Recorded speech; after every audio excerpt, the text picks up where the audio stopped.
What's going on, guys? Dystopian has been one of my favorite genres for a very long time, so I thought I'd tell you guys about my top 5 favorite books. Let's get into it. Just so you know, these are not in any particular order, I just read them off. I like all of these pretty much equally. The first book on my list is Scythe. This was an amazing read. Basically, our setup is you have a perfect world. Nobody needs anything. Everybody's happy. We're all good. People are immortal. All of humanity's knowledge has amassed into an intelligent AI evolution of the cloud called the Thunderhead. And it is this cloud that governs the world. Everything's happy, there's no fighting, but because everybody's immortal, overpopulation is a bit of a problem. And so, this set of people known as Scythes is sent out, and they randomly kill people to keep overpopulation under control, which is you know, it works, but it's not exactly the best solution.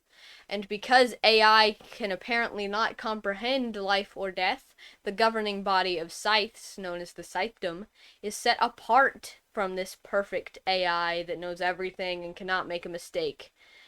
And of course, it gets a little bit corrupt.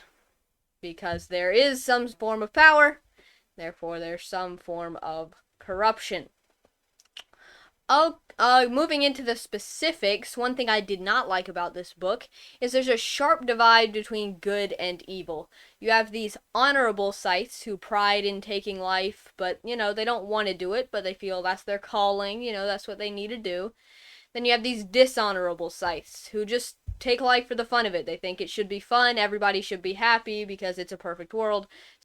And there's nobody in between. You either really, really like murdering people, or you don't like murdering people but feel like you need to do it.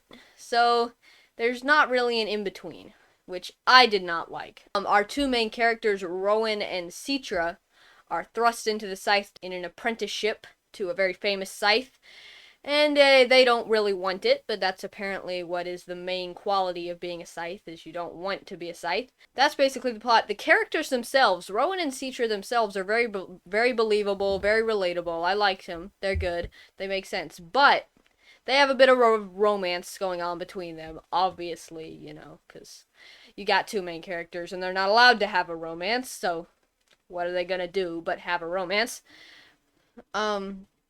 But there's pretty much no chemistry between them. As one reviewer on Goodreads said, take a look at a person next to you, breathe in, then breathe out at the same time as the person next to you. You now have as much chemistry as Rowan and Citra did. Which, yeah, they don't have much chemistry. Purely a plot device, and it's not disguised very well. It doesn't feel very realistic. But other than that, it was great. The characters are believable. Other than that sharp line between good and evil, I really like this book. The world building is super interesting. So yeah, Scythe, I would highly recommend that one. The next book, this has been one of my favorite books for a very long time. You've probably heard of it. The Hunger Games. Yeah, it is, it's fairly old at this point, but it's good. I mean, I liked it. What more can I say? You've probably read it if you watch booktube. You've probably read Hunger Games, but it has a great world building, great pacing. Everything's perfect. It keeps that intensity throughout the book. The characters are thrust into this arena where they have to kill each other because that is the way the government keeps everybody in line, Which I did find interesting was how cruel the government is. I don't think that's very realistic, to be honest. Especially at the place the world is in this book. But what can I say? The Hunger Games. It's great. Now, this one, I'm gonna have trouble kind of reviewing it, but The Maze Runner, I'm going to reread it very, very soon, but it has stuck with me for a while. I read it, I was like 10 when I read this book, and that's probably, not the best time to read The Maze Runner, I will say. It's, little bit more of a higher reading level. I can't remember everything about this book, but it has stuck with me, which I think says something. I remember that it was good, basically. So, I Can't review that very much, but The Maze Runner was a great book. The Giver. I read this one actually fairly recently, but the instant I finished it, it went onto my favorite books list. It was great. I should have read it sooner, but it was really, really good. Some great little moral dilemmas. Basically, in this world, all color has been removed, all emotion has been removed, and everything is just completely generic. You move through life, you get a job, you do something, and then you die. Yeah, so that was good. I did not like the ending. The ending was very vague, very ominous. It even said, it had the author's Newbery acceptance speech at the end of the book, and he even said, not a lot of people like the ending. It's very vague. I do not like vague endings. I'm fine with cliffhanger endings. Don't get me wrong. I'm fine with cliffhangers.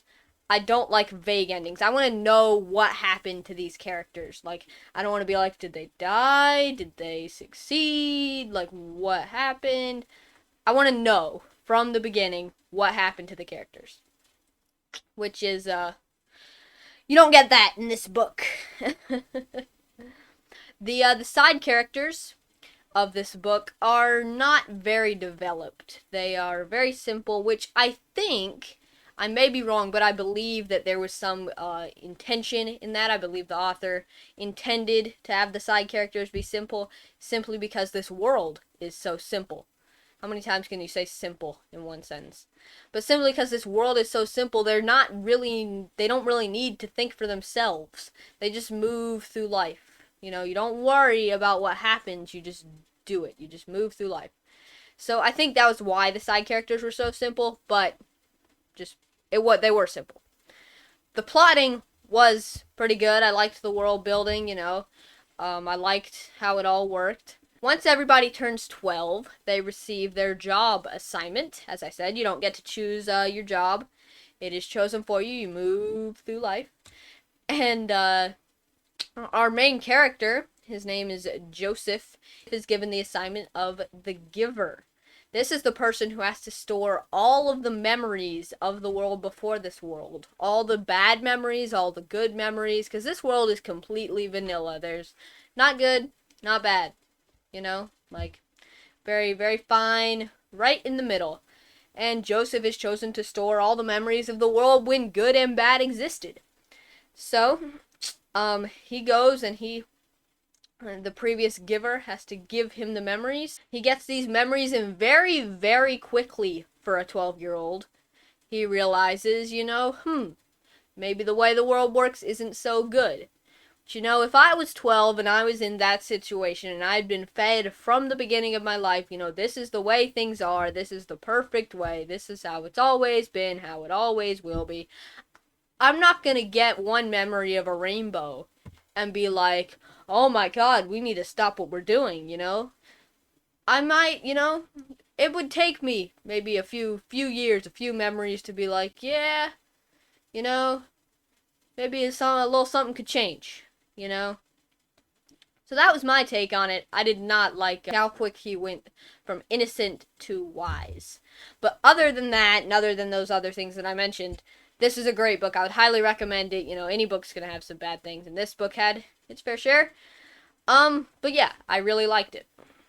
The last book on my list, I recently reread this book, All Rights Reserved. It had a really interesting setup. Basically, lawyers discovered that they could copyright words, that they could literally charge every time you used a word. And that's how this world works. You have a cuff on your arm that determines what you say, any gesture you make, any word you say, it charges you. And if you go into debt, you're basically an indentured slave to the government. So you don't want to go in debt. At 15, you're put under this thing. You have to wear this cuff and be charged for your words. And our main character, Scythe, decides, maybe I won't do that. Maybe I'll just stay completely silent. And suddenly, this movement of silence begins to gain traction, and lots of people are going silent. And the lawyers aren't too happy because if nobody talks, nobody can charge. It was a great setup. Amazing setup. What I did not like was, I said the main character is completely silent. They don't talk. It's very difficult to relate to them when they don't talk. Like, I get, that's the plot of the book. But, I like to hear how my character presents themselves to other characters in the novel. And you can't really feel that, I could feel this character's desire to talk, but they couldn't talk because they had taken this vow of silence. I could feel how much this character wanted to talk. But I couldn't tell how they wanted other people to see them. It was written in first person, so you could see their thoughts and stuff. I could tell what they were thinking. I could relate to some of the stuff they were thinking. Other stuff, I thought they were making really, really bad decisions. Yeah, a lot of their decisions. They weren't the brightest tool in the shed. But, I could tell a little bit about this character. It's just really hard to tell how they want to be presented when they don't talk. So, didn't like that. One big aspect of this book is these people known as product placers. They sneak into houses of rich people at night and place products that companies have paid to have placed in there, as kind of an ad, a personalized ad that is placed inside your house overnight. I can't see that happening in this society, but maybe in the future. That does seem like something along those lines seems like a feasible thing to happen. And I thought it was really interesting. I really liked that. And then the last thing I had to say about this book was it just ended really, really fast. It kind of went, it was like, okay, we got 50 pages left. We got 40 pages left. Boom! The ending started. Like, I was waiting. I was like, they're gonna have to end it somehow.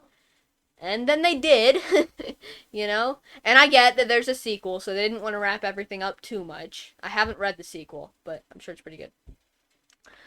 But, I don't know. It ended really, really fast. It had a very abrupt ending. Not a lot of things got wrapped up. So I did not like that. But other than that, this book was great. I really liked, I really liked all of these books. As I said, they're some of my favorite books. Scythe, Hunger Games, Maze Runner, The Giver, and All Rights Reserved. Amazon link to all of these books is in the description, along with my Goodreads link and the link to my Discord server. Or if you don't want to click a link, you can just click the subscribe button, maybe leave a like, leave a comment if there's a book you think I missed, if you think there's another dystopian book that everybody needs to read, because I will read it, and maybe I'll make a follow-up video. But yeah, thanks for watching. I'll see you next time. Goodbye.